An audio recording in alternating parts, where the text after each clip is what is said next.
Pendaftaran Sistem Penerimaan Murid Baru atau SPMB khususnya di Kota Ambon beberapa waktu lalu diperhadapkan dengan berbagai persoalan sehingga mengganggu kelancaran proses pendaftaran sekolah negeri.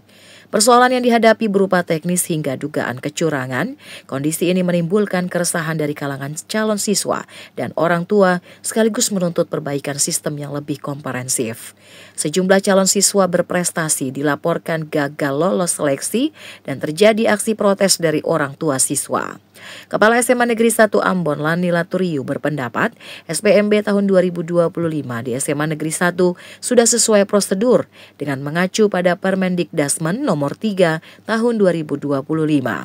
Dalam Permendikdasmen tersebut diamanatkan tiap sekolah memiliki jumlah kuota sesuai Dapodik dan berlaku secara nasional. Jadi untuk sistem penerimaan murid baru tahun ajaran 2025-2026 kita tetap mengacu pada Permendikdasmen ya nomor 3 tahun 2025 itu. Nah, di sana sudah diamanatkan tentang setiap sekolah memiliki kuota-kuota. Yang kuota itu berlaku secara nasional, yaitu mutasi 5%, kemudian domisili 35%, afirmasi dan prestasi itu 30%. Nah, kami mengacu pada kuota itu. Sehingga untuk tahun ini kan sebelum proses SPMB itu dibuka, masing-masing sekolah sudah mengumumkan atau mendaftarkan jumlah kuota masing-masing atau rombongan belajar yang akan direkrut. Nah, untuk SMA Negeri 1 Ambon itu kami diberikan kesempatan untuk 9 rombongan belajar.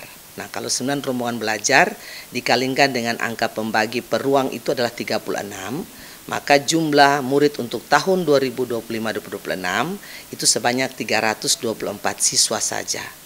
Laturiu menambahkan untuk pendaftaran SPMB tahun 2025 di SMA Negeri 1 Ambon terjadi overload. Sementara kuota untuk jalur prestasi hanya 30% dari jumlah 324 siswa yang diterima. Sisa kuota yang tersedia merupakan jalur mutasi, afirmasi, dan domisili. Laturiu juga menghimbau kepada orang tua agar tidak menjadikan sekolah tertentu menjadi sekolah favorit karena hal itu terjadi overload atau over kapasitas pada sekolah yang dianggap favorit. Tim Liputan TVRI melaporkan.